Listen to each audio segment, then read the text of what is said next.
أعوذ بالله من الشيطان الرجيم. بسم الله الرحمن الرحيم. إذا السماء انشقت وأذنت لربها وحقت وإذا الأرض مدت وألقت ما فيها وتخلت وأذنت لربها وحقت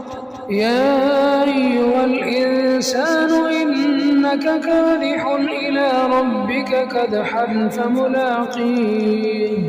فأما من أوتي كتابه بيمينه فسوف يحاسب حسابا يسيرا وينقلب إلى أهله مسرورا وأما من أوتي كتابه وراء ظهره فسوف يدعو ثبورا ويصلى سعيرا إنه كان في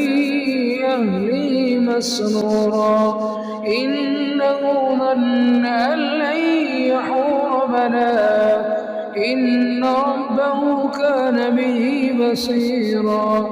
فلا أقسم بالشفق والليل وما وسق والقمر إذا اتسق لتركبن طبقا عن طبق فما لهم لا يؤمنون وإذا قرئ عليهم القرآن لا يسجدون بل الذين كفروا يكذبون والله أعلم بما يوعون فبشرهم